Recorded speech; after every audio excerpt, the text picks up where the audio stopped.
CeeDee Lamb? Man, wow. You know what? First time I felt like Tone, and I felt like the rest of you. I couldn't believe how pissed off I was like, wow, you will lie to people like that out loud and say that CeeDee Lamb is playing better ball right now than A.J. Brown?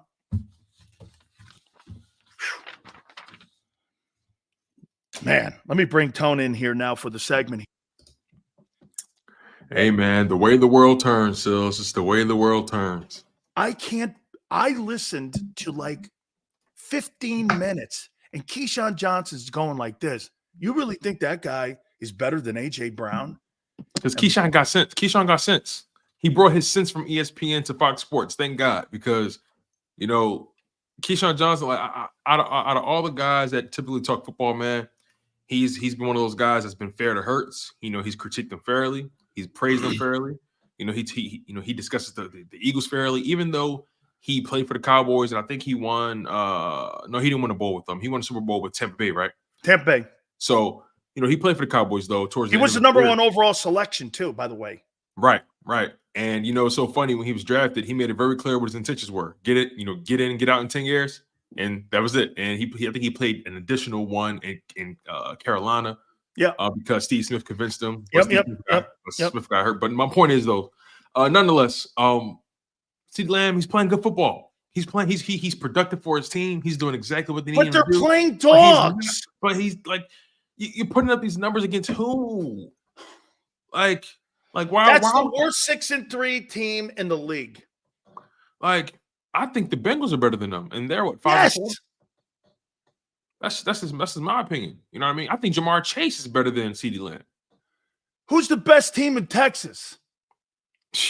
Man, you know what's so funny?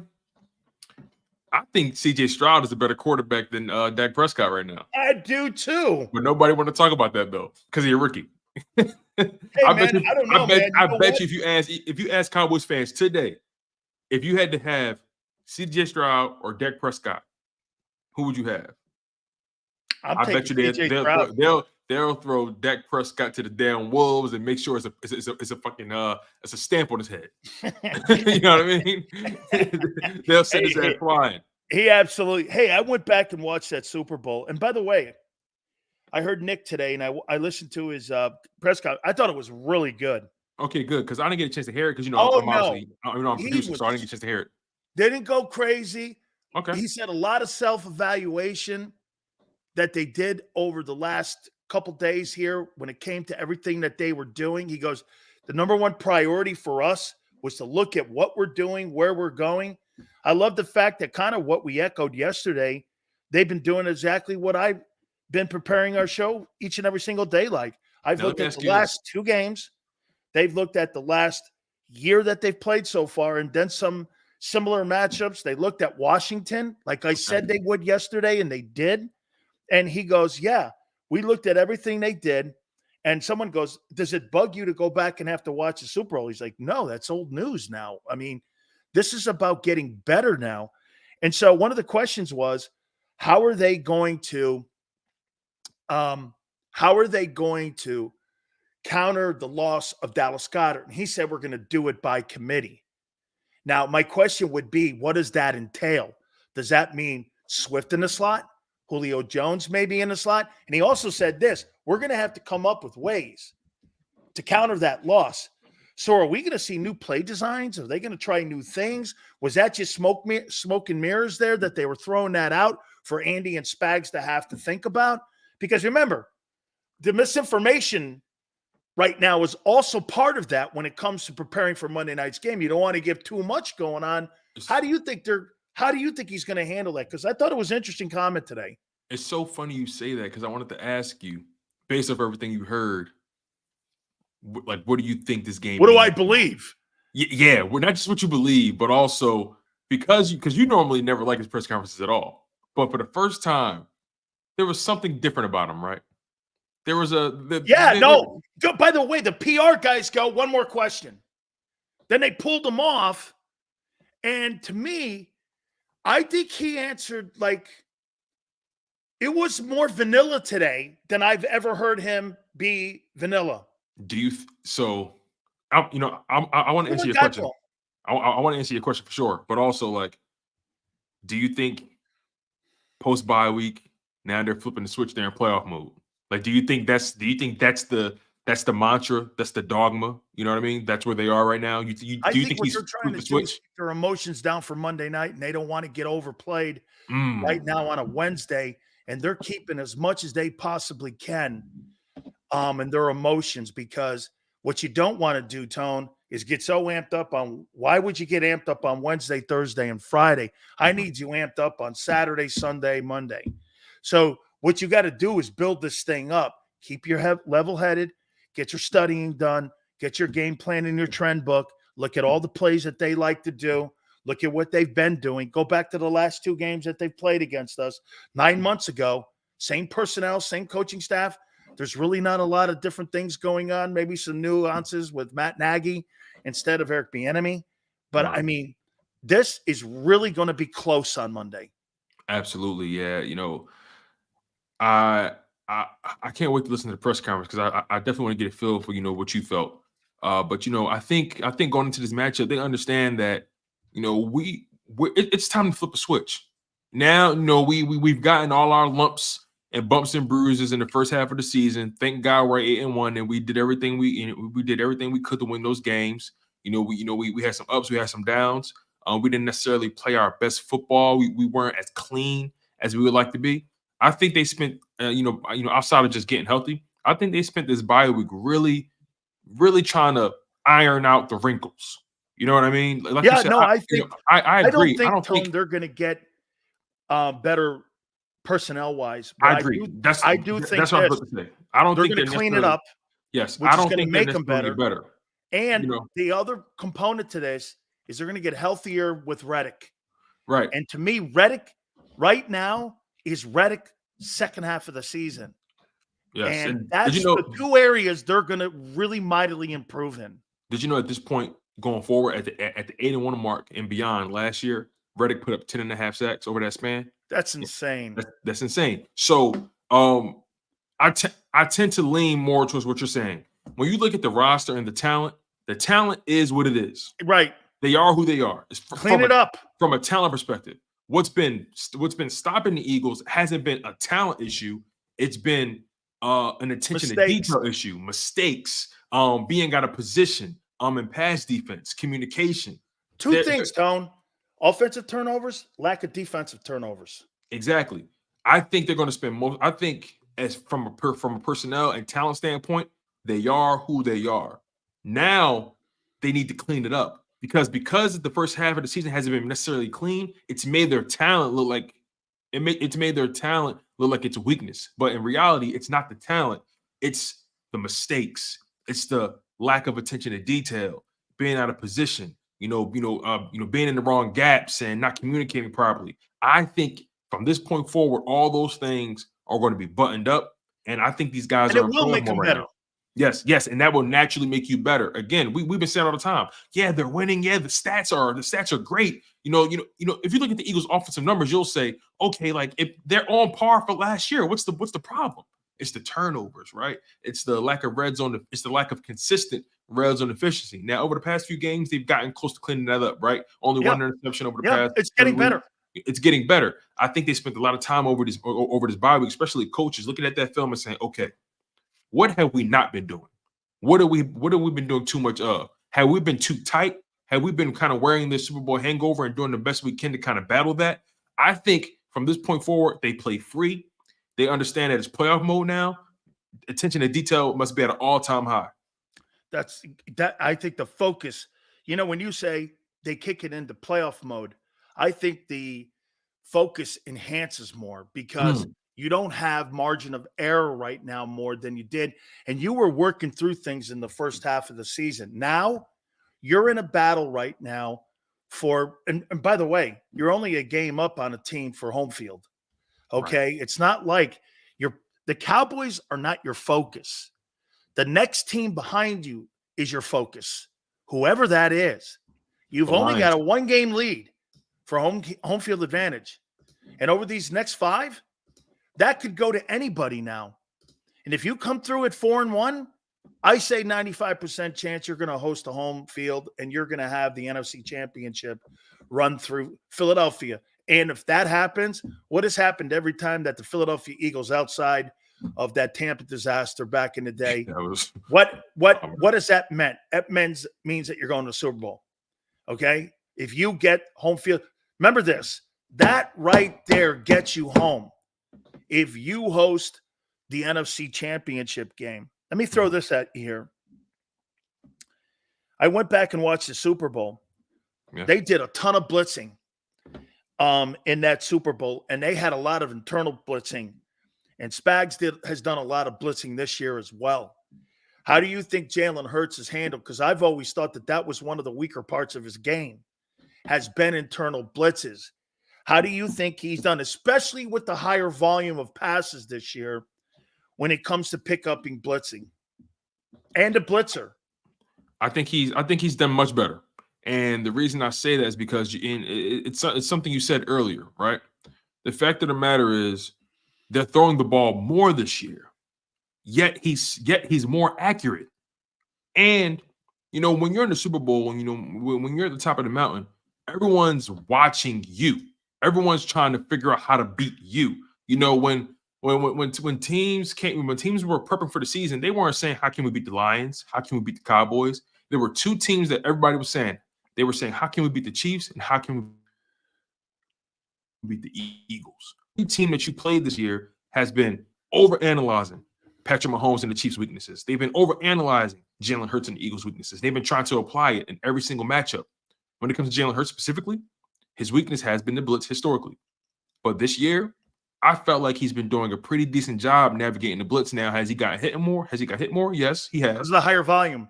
But I watched this YouTube channel called the QB School. I forget my guy's name. He does an amazing job, but he breaks down Jalen Hurts' film. Almost every other week. He breaks down all guys across the NFL. He's not really an Eagles guy, but he just breaks down different quarterbacks. So that's his specialty. And the one consistent thing you've been seeing from Jalen Hurts week after week after week is him standing in the pocket, tall, and regardless of if the hit is coming, he delivers the pass where it needs to be. And I think those are the signs of a guy who's not only developing as a quarterback, but developing as a guy that can win from the pocket. Some of the best quarterbacks in this league, you got to be fearless back there. You got to stand tall and strike, no matter if somebody's in your face. Jalen Hurts has so many throws this year where he's gotten hit smack dab in the chest, and he delivered the strike either for a touchdown or a first down, whatever it may be, a big third down conversion. I think he's done an amazing job dealing with that. And like you said, the fact that the accuracy is going up. Now, of course, you throw the ball more interceptions happen. He's had a lot of tip ball interceptions, so on and so forth, but he's still thrown 8. The reality I don't think 8's high with the high volume. Yes, I agree. All things considered, 8 is not really a high number when you think about the rest of the NFL. He's going to throw the ball this year for over 600 attempts, Tone. Yeah, it's really not a high number in the grand scheme of things. 465, 438, something like that. He's going to throw the ball 150 times more this year than he did a year ago. Exactly. How would you not think you're not going to have any more turnovers and higher? I don't believe he's going to have 15. Yeah. I don't believe he'll have 15 I don't think that's either. going to be that number. Yeah, but as far as interceptions go, I mean, let's really go through it, right? And again, I agree, interceptions aren't the end all be all in this league. Because I said this earlier on Sports Take, all interceptions are not created equal. All turnovers are not created equal. It's all about when it happened. Can you overcome it? Was it a crucial down? Was it a crucial drive that you needed to score? All interceptions aren't created equal. If you throw an interception in the first quarter, okay, whatever. You still got 3 quarters left to play. But if you throw an interception, 4th quarter, 3 minutes left, gotta have it drive. Those can't happen. And that's the difference right there with Jalen Hurts. I think he's only thrown 1 interception this year that's really cost him something, and that was in the Jets game. But other than that, you throw the ball more interceptions are going to happen. And to answer your question directly, again, I think he's done a pretty good job responding to the internal blitz. Here's something else. When I look at interceptions, like in baseball with strikeouts. Very good comparison. Okay, because to me, Mike Trout strikes out 200 times a year, but hits 315 and 42 homers and 135 RBIs. What do you want? You know what I'm saying? I mean, I want run production. Exactly. Okay, the walk of shame back in the day, Tone, was something that they cared about more. Today, they care about runs, RBIs. And I do agree with you on Like, look at like the interceptions that Josh Allen has thrown this year versus Jalen Hurts. They're almost at the same number. But why Right. do I look at Allen and go, holy shit, this guy throws into triple coverage. Hurts never does that, but once maybe. And you're like this.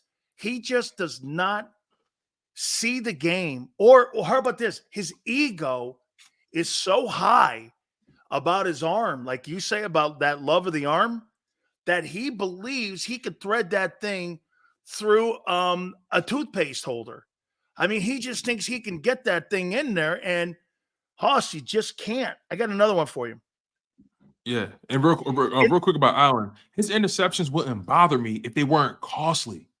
If they weren't like they're just fumbles. costly. And Yeah, fumbles. but even then, right? They wouldn't really bother me if they weren't costly. It just seems like they weigh like his interceptions weigh like a brick. They're just so heavy sometimes, and it's not his talent. It's just he has to be more timely, man. Throw him in the first quarter, shit, man. Don't throw him in the fourth. You're dead on with this. Spags plays press. Yeah, he does. He played press in the Super Bowl. The guys had good games. Okay. But here's the difference here, Tone. I looked it up too because I wanted to be accurate on this. There were 10 designed run plays in the first half of that Super Bowl that were designed run plays that netted 52 yards, 5.2 yards a carry. They're not doing that this year. Do you think they're going to go back to that formula Monday where there's going to be this? Would you put design runs back in? Because he was awful successful. When you do that, those corners have to be cognizant and the ends have to be cognizant of setting the edge. Because why? You know, the last couple of weeks, he's not trying to break the perimeter. He has a few times, but in that Super Bowl, they designed 10 plays that were designed runs from the get-go. You think they go back to that formula? I don't think they're going to have as many design runs just going forward for the rest of the season. I'm not saying it's not going to be at all used, but I think they need to That was a big part of the offense in the Super Bowl. No, it was, but I'm also I need to see how healthy he is. You know what I mean? I need to see that first drive is going to tell me a lot. It's so hard for me to just fully commit to the design runs because I'm not a fan of them as of right now because they haven't really been successful throughout this season. I would like for them to mix in the RPOs again. They haven't run as many RPOs this year as they normally would in the past. I think with a defense like the Chiefs that plays so fast, they play downhill, they're very instinctual, very physical at the line of scrimmage. I want to take advantage of that. I want to get the RPO game going. I want to get them to overcommit. You know, I want to force them to make decisions. I think that's what needs to get utilized more than anything. I'm not saying that they shouldn't use it at all, but I need to at least see how that first drive looks. How healthy is he? That's what I'm concerned about because we talk about it all the time. I'm trying to prove you wrong, Sills. I want my man to play 17 games this year. So I need to make sure he's healthy, man. That's my main concern. But at the same time, you know, don't be afraid to see. It's all about spots, right? Perfect example in that Cowboys game, third quarter, first drive after he tweaked the knee. You know what Sirianni and those guys did? They ran an RPO quarterback design run. He broke Micah Parsons' ankles, made him touch earth, and then he broke for like an 8-9 yard run. You know what I mean? So it's about time. It's about being timely. I don't want them to fall in love with that. I don't want to see it in the red zone. I'll tell you that much. I don't want to see it in the red zone because teams are expecting it at this point. I would love to see Jalen Hurts throw the ball more in the red zone. I went back and watched the Bronco game and what they did to Mahomes. And it seems to me that Vance Joseph, the defensive coordinator up there, they herded him to his weak side passing arm, which means that instead of him rolling right, they pushed him left. And they gave him, and they managed half the field and let him have to make plays in smaller windows. So they limited his options. They limited space. They didn't give him the whole wide open field and just playing off the ball. They kind of herded him left, okay, to one hash mark. What happens? Just like at the back of the end zone, Tone, You have limited passing lanes, limited space, limited development and passing routes. That's how they kept him in check in that game for them to be able to beat him. Now, it was in Denver. That's a whole different animal up there, too, when you're playing up there in Denver. So that's also part of it. But they're in the division. They know that. So they've gone up. That's really not that much of an excuse for KC. Right. But I thought they really did a great job of just not doing this, dropping back or playing what the Eagles like to play, that zone coverage, and doing it. They kind of maneuver. They made him have to make plays from one side of the field. It wasn't so much they got home. It was more to the point where they only limited him to half the field. Okay. That's, to me, don't give him a full open space to have those gigantic passing lanes, because what he likes to do, he has a little Roethlisberger in him. What I loved with Ben wasn't a guy that was going to run up the field and get you a ton of yards. But you know what he did? He moved guys over like this. He moved guys around with his head, and he created these passing lanes. Mahomes does that with ability and athleticism, and he can do that on the run. My fear is that he's kind of like Aaron Rodgers when Rodgers was younger. I think he's deadlier in open space and in the open field behind the line of scrimmage. Because why? Those passing lanes, you don't know where the wideouts are. They come back home again. I think you got to keep him to one side and kind of herd the kid, because if you allow him to move around back there like that, with that secondary, the way it's playing, and the philosophy of playing off the ball, he can have a really big game with really marginal guys. No, you bring up a very good point. One thing the Philadelphia Eagles haven't really done well, at least the DBs, is they haven't really done well with the off-script stuff. Yeah, right? That's what he's excellent at. Right. Whenever a quarterback gets out, is running for his life, so to speak, and the receivers pretty much have to, I guess, like you said, get back home or find a way to get open. The Eagles defense has kind of struggled with that.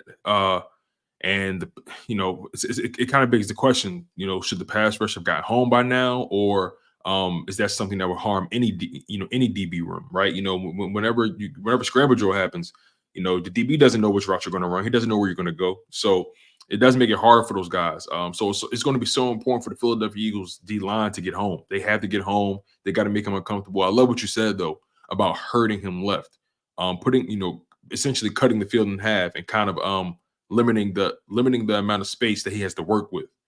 Because a guy like Patrick Mahomes, he doesn't get sacked that often. And I think the Philadelphia Eagles, like Patrick Mahomes, he's only been sacked. Let me make sure I got this number right. He's only been sacked 12 times this year through 9 games. That's insane great. Through 9 games. Think about that. Through 9 games. Insane great. He's only been sacked twice. And that guy in Washington has been sacked like 45 times.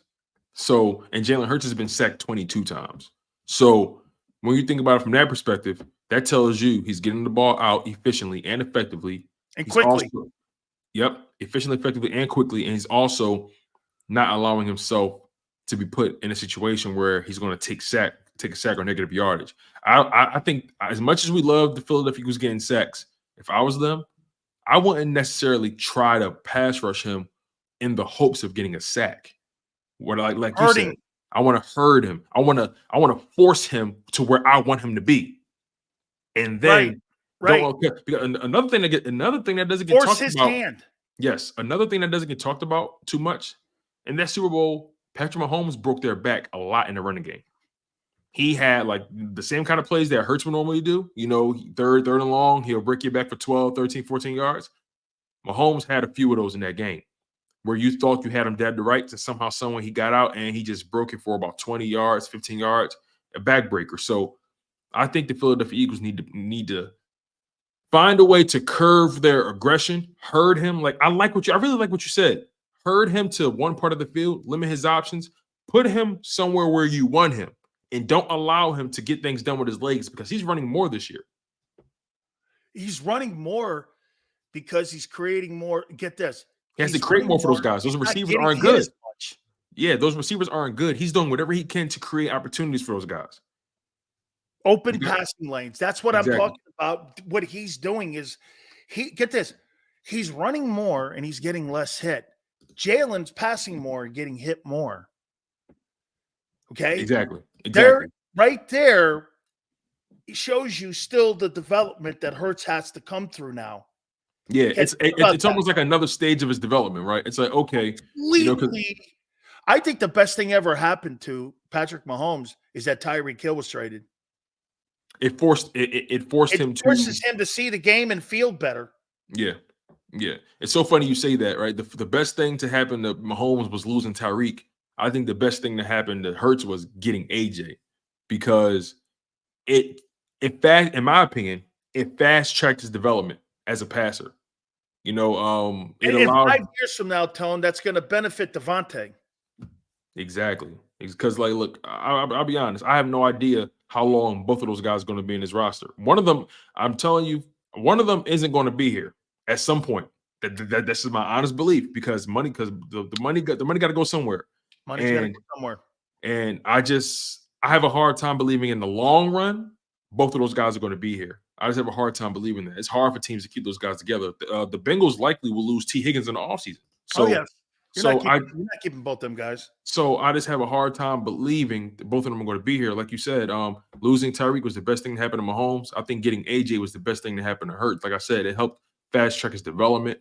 And it also showed you how good he could potentially be and some. So yeah, man, I like that game plan for Patrick Mahomes. Force him to one side of the field, hurt him, limit his options, contain him. Like I said, you're not going to sack him. He's only been sacked 12 times this year. You're not going to sack him.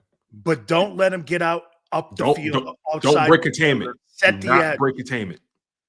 Got to set the edge. Yeah, and it's hard for guys like Reddick and Sweat and all those guys, because they want to just get you.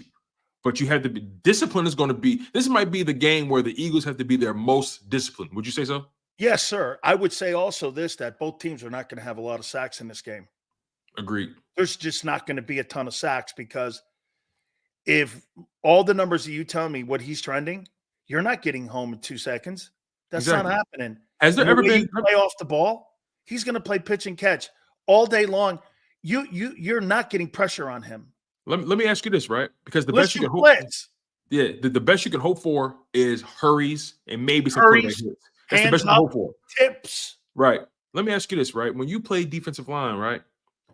Did you guys ever have quarterback matchups where Jimmy had to say to you guys, look, I understand you guys want to get home, but this isn't one of those games. Right. We need you to hurt him, like you said. Like, have you guys ever had those kind of matchups? How did you guys handle that? When we played the run and shoot team, say, and that was the old Miles Davis run and shoot, which you see a lot of that now, which is basically an RPO. But the run and shoot is this. They take the ball and get the RPO is one of the most difficult things to get a quarterback on the ground, because it's a run pass option. He's not going to take a 7-step drop in an RPO. He's taking a 2-step drop, and he's going down the line of scrimmage. So the only thing you can do is set the edge, get your hands up, and make sure you're playing press on the corners so that you don't allow pitch and catch with this. Do I hand it? Do I pitch it? Do I run it? And what you want to do is get the ball out of the hand of the guy who's the most experienced ball handler, which is the quarterback. Who is the guy outside of the center that handles the football the most? It's the quarterback. To me, if I'm Spagnuolo, I want the guys, even AJ, Devontae, Jalen Hurts handles the foot. He is the best football handler in your huddle. Why? Because he handles it the most. He runs it. He throws it. Nobody touches the football more than him except the center. So those are the best football handlers that they have. And you run an RPO, Tone, get the ball out of the hands of the guy with the most experience in handling the ball. This is how you create turnovers. You create turnovers with the lesser guy. I want Kenny Gainwell to have the ball. Why? You think he's just as much of an experienced ball handler and a football handler as Jalen Hurts is? Absolutely not. He's the worst compared to Jalen Hurts. Right. Go down the line. Here. The best football hands on your offense. Hurts, Kelsey, AJ. I'll say Devontae after that. Devontae. Then Goddard. Then everybody else is kind of a wash. Then Goddard. I want the football in the guy's hands that's the least and touches the ball the least. That's why that Gainwell thing used to drive me nuts, Tone. Why would you put the football in the hands of a guy who's the least experienced handler of the football. It makes no sense. You Yeah. put the ball in the hands of Jalen Hurts and A.J. Brown. That's why those two guys are paid the way they are too. Yeah, You're and paid that way that's because why you're the best football handlers. and that's why. And even though they probably overreacted, but that's why Nick Sirianni said, Miles Sanders, you ain't touching this ball ever again in the Super Bowl. Jalen Hurts led them in rushing because he said, I trust him more than anybody else. So you don't think they're going to have a lot of design plays? And I think that'll hurt them in this game if they don't have, because that's what kept Kansas City at bay, Tone. I just have this Kansas City defense they're better this year. They totally better. They're better. They play in faster. Every area. And the same way how the Eagles, we expect the Eagles to prepare for them, I expect them to prepare for that in terms of what the Eagles do in a QB run game. You know, I'm just trying to really factor in all the variables in terms of health, where that knee is, if the Chiefs are sort of expecting that. Like, what's the count? Like, that's the challenge for the Eagles right now, in my opinion, but more so for the coaching staff. I feel like they're slowly starting to understand punch, counter punch, punch. Earlier in the season, adjustments. Earlier in the season, I didn't trust their ability to make adjustments or throw counter punches on offense. Now I'm starting to see it. So I think this is going to be a game where coaching and execution is going to tell everything. It's going to tell everything. Well, let me to that point then. I could see Spags and Andy doing things differently because this is who they are. I mean, you got to remember something about Spagnuolo. Remember where he cut his chops and what his background is. It's Jim Johnson. He's a Jim Johnson guy. He believes in pressure and press. 2 Ps. That's who he is. He's kind of like cut out of that cloth. And, he was a big fan of Jim Johnson. He likes that style of defense. Press coverage and pressure. Okay. What do you do? Let's do offensively first. What do you do offensively to a defense that's gotten better at just about every level? I'm going to make this comment to you. I was going to ask you the same question. Kansas City's got a better defense than what the Eagles do. The Eagles have a better front. I'll totally agree. They don't have a better player. Well, I don't think Jalen Carter is that far off for Chris Jones. I do not think he's that far off, but still, Jones is better. I don't think they have the pass rusher that the Eagles have. Okay, so 2 things. You're better in the front there because of the pass rusher, and Carter and Davis is picking his game up. But as a unit, Tone, they're better. Better backers, better secondary, better safeties. Okay, so what do you do if you're Brian Johnson that you didn't do in the Super Bowl to Steve Spagnuolo? That's a good question, because with a team that's pressing you, a team that's physical at the line of scrimmage, I think you throw hitch passes. You want to get your guys in space. You want to get your guys in space. Press AJ. That means I'm going to be single covered out there. That's a good point. That's a high turnover play. That implies they play a lot of man. What's that? Kansas City. Do they play a lot of man? No, they play press. Spagnuolo plays press. Man, I'm looking at this game as this has to be a big game for. Here's the thing, right? You mentioned press, right? I think AJ Brown is a press beater, just by his physicality at the line of scrimmage. They're not going to put Trent McDuffie on him. He's too small. Hell no. They're going to put Trent McDuffie on Smith, and they're going to put Snead on Brown.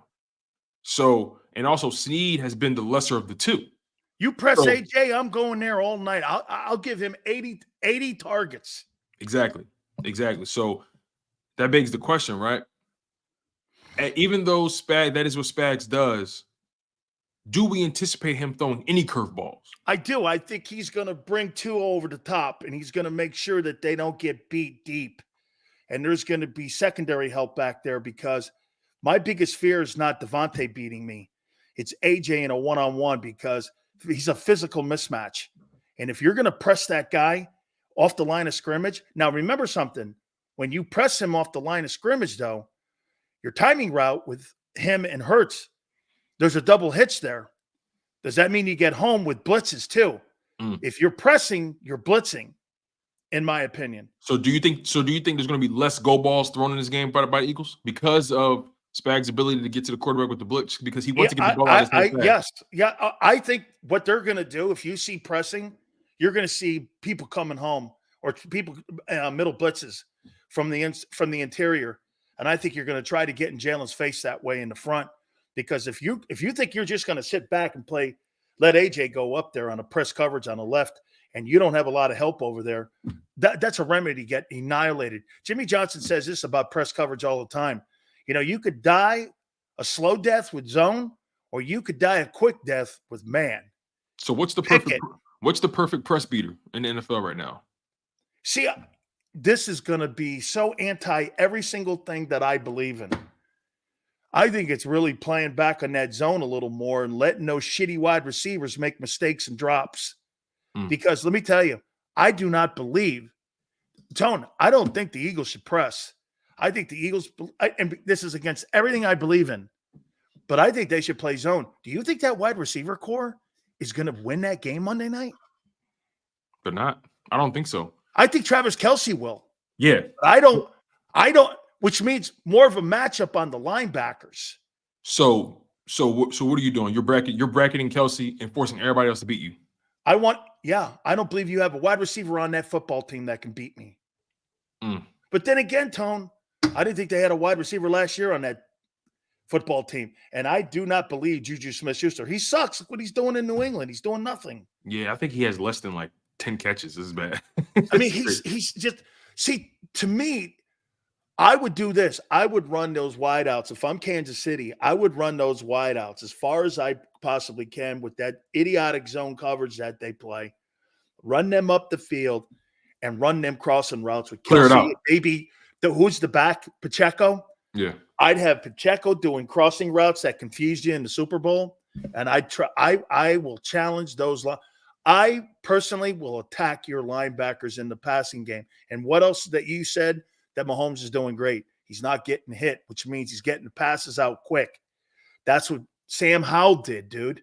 Sam Howell, how many times did you watch him? How many times did he go in the 7-step? Not many. It was all quick hitch, all quick throws, all quick this and that. Pay attention to this too. I strongly believe we're going to see the Kansas City Chiefs throwing the ball a lot on first down. They're going to throw the ball a lot on first down. Because they want to loosen the run game up.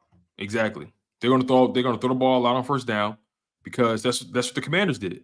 You know, the numbers clearly dictate that teams are throwing the ball 70% of the time against the Philadelphia Eagles. The numbers dictate that teams are coming in with damn near the same game plan. What is Sean Desai going to do to counter what people have already expected him to do? I understand you have your scheme. I understand you do the things you'd like to do.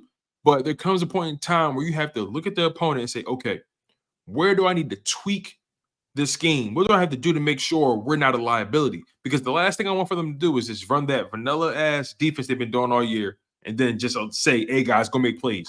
Your team hasn't shown you an ability to make plays this year consistently. That was the difference between last year and this year. They were making plays last year.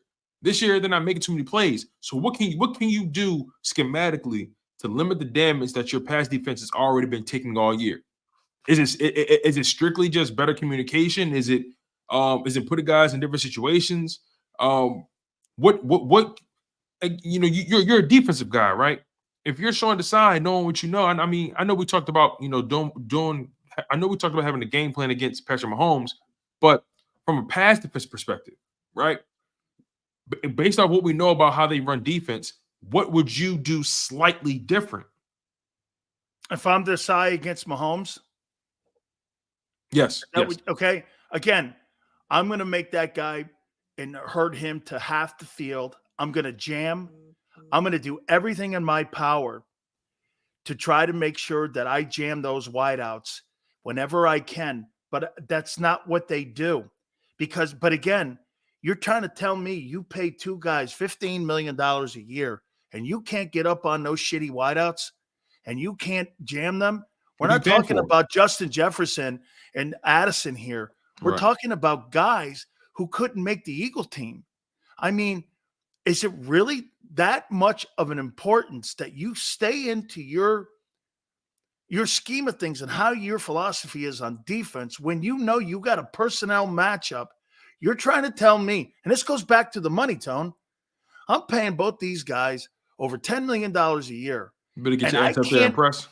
and I can't press them So how would you defend Kelsey? with a prayer. I don't think you have a guy on that team except for maybe Kevin Byard that could maybe guard him. Now the question would be, he may defend him the best, but that don't mean he stops him. Right. Now you have to antagonize him. I think also what you got to do, what I would do to him, I would chip his ass when he comes off the line of scrimmage. I'd have sweat on him or someone hit him, chip him. Okay, don't let him get free release, because when he gets free release, that means what? He's got a head start on your guy.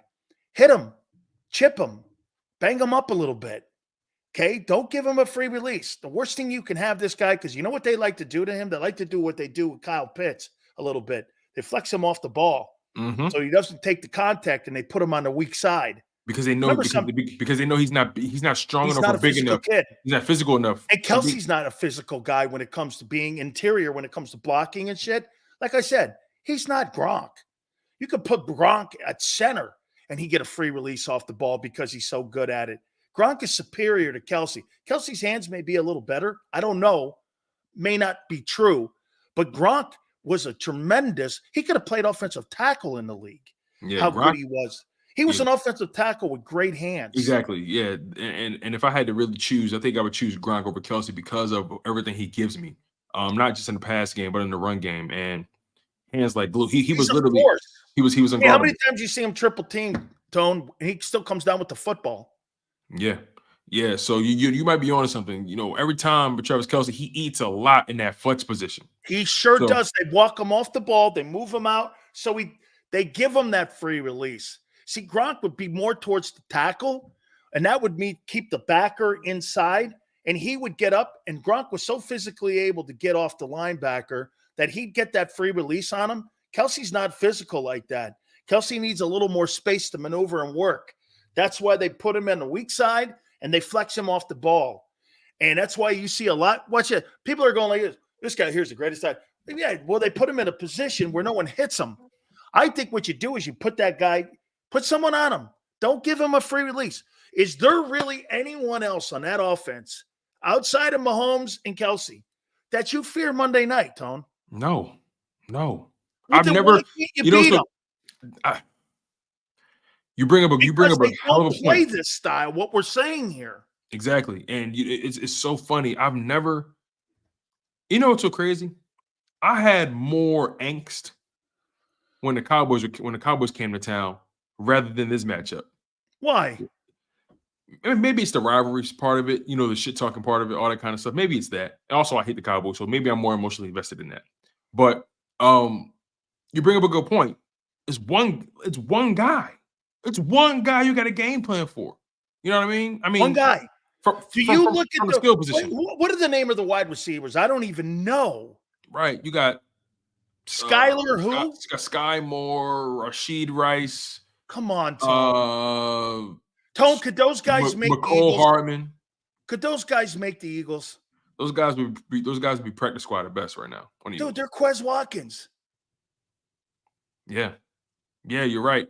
Or they may be the Olamide. They may be him. No, I think if Olamide was on the Chiefs, I think if he was on the Chiefs, he'd be the best receiver. He would be. I really believe that. Why can't you beat him? It's the quarterback, man. Quarterback and read. It's the quarterback and the scheme he play. Yeah, the quarterback and the scheme we play. It's too easy for him to dissect. You can't get beat by Quez Watkins again.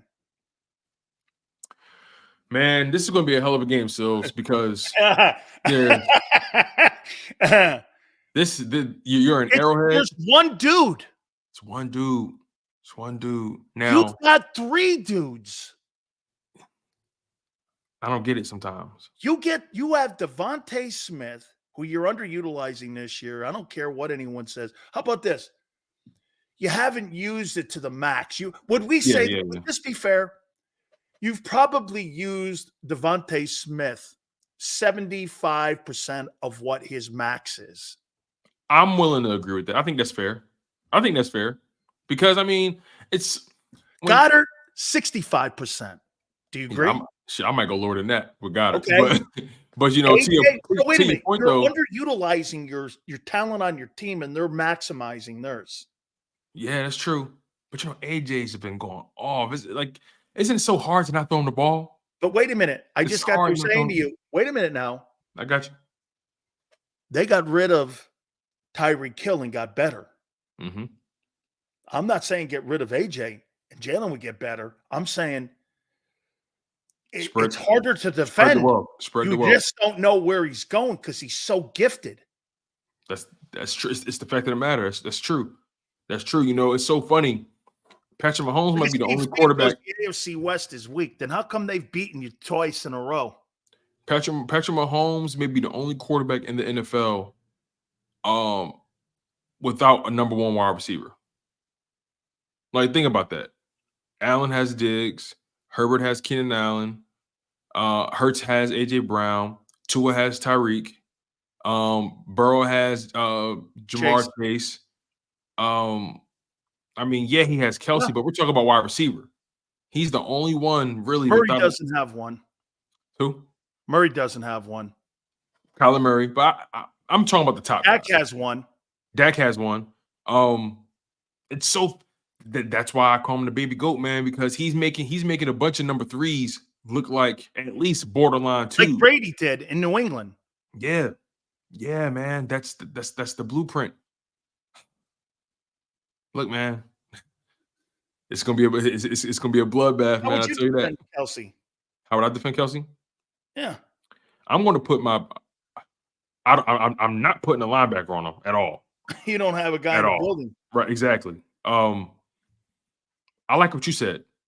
Get physical with him at the line of scrimmage. Yep. Don't allow him to have free release at all. Let's sweat hit him.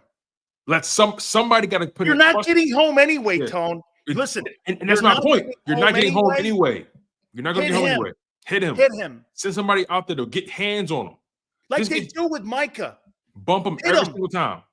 Every single time. With him. That's where I'm at with it. Bump him every single time. Make him uncomfortable.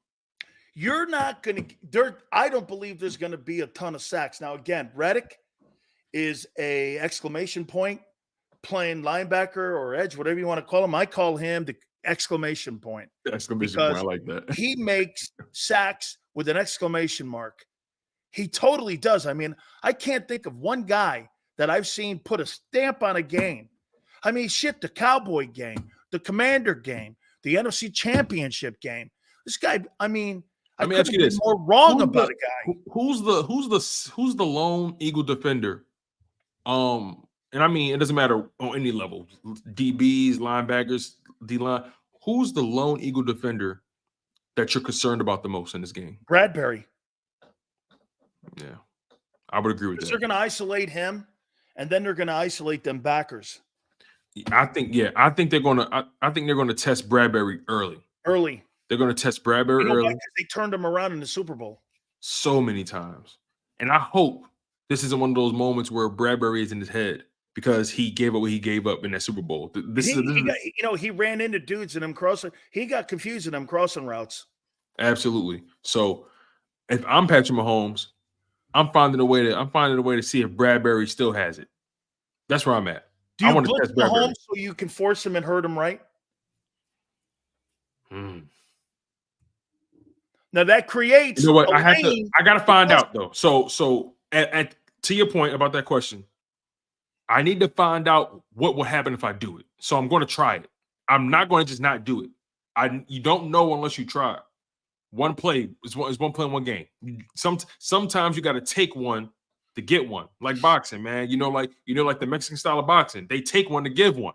So I think in this game, at least in that first half, you got to find out what you can do first. And then in the second half, then you start to tweak it. Blitz him. Send everything at him. Just confuse him. Make him see so many different things And then at that point, and then in the second half, you settle on something. You feel me? That's where I'm at with it. I agreed. And hey, priority number one, stop the run. Priority number one, stop the run. Stop the run, and that leads to everything. Tone, great stuff as always, man. I appreciate it. Thank you, my friend. Yes, sir. I appreciate you. You got it. That is Tone. Don't forget, bottom of the hour, we're going to talk with our friend Merrill Reese, the legendary voice of the Philadelphia Eagles. Monday Night Football. We'll have him in Kansas City at Arrowhead Stadium, one of the great stadiums of all time. What a game that's going to be. By the way, November, Happy Wingsgiving from Hooters, and all the great Hooter girls want you to know that there's going to be a special each and every single day for the month of November. Coors Light, you're going to love it. Coors Light drafts, $2.99, 25 cents goes to local charities.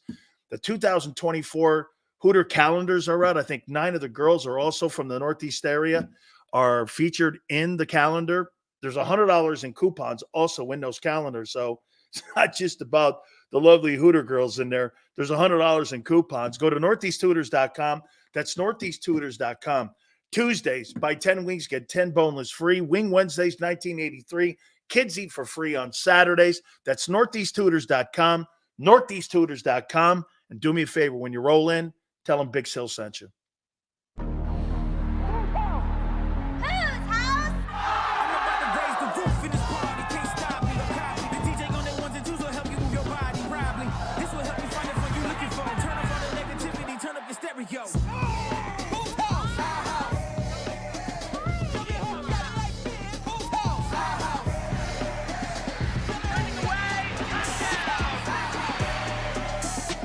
Football and Hooters, the perfect pair.